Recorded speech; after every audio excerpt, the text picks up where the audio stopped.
Yo, Brian here. Today I'm going to talk about some controversial albums, or at least one controversial album, my appreciation of Slip It In, the Black Flag album from 1984, with its very controversial cover with a nun hugging the bare leg of a man with a Black Flag bars tattoo. And yeah, the cover from Ray Pettibon. I'm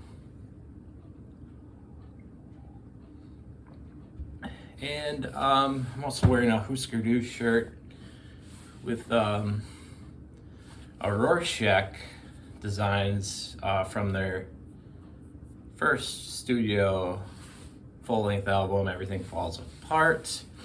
I feel like both of these albums are really kind of negative and pessimistic and extreme for sure, and I'm actually kind of embarrassed of the album cover of Black Flag, and it's not something I would like.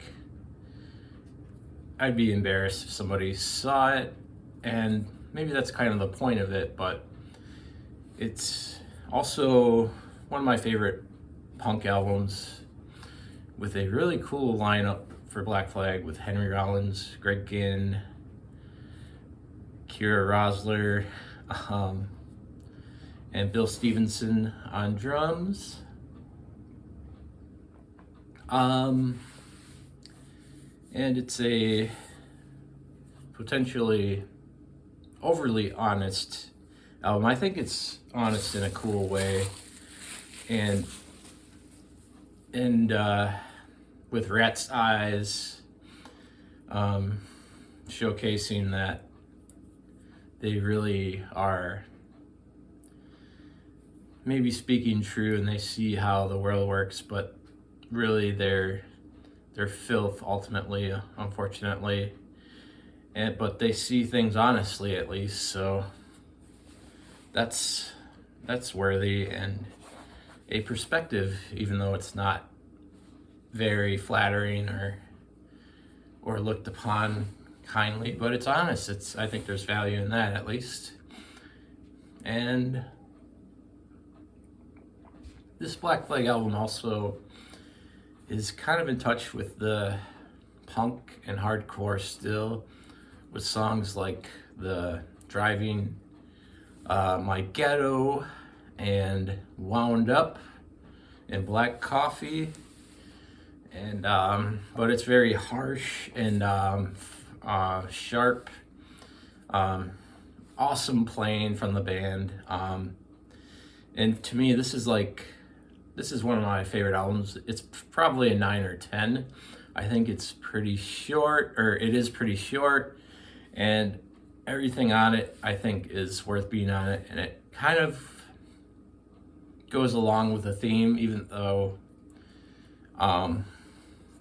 Slip It In is the name of the album, but when you listen to the album together, the sound and the playing, the rhythm section is amazing, and it gets a little atonal at times and jazzy and a little proggy in places, with an instrumental called Obliterate, and which is a wonderful song, and it gets a little discordant and it sounds a little ugly, but it still sounds really cool with the chords and the focus on the notes, and it's really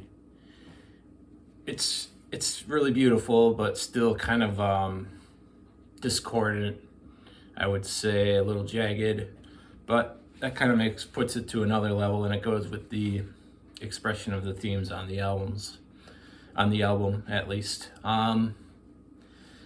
So we have also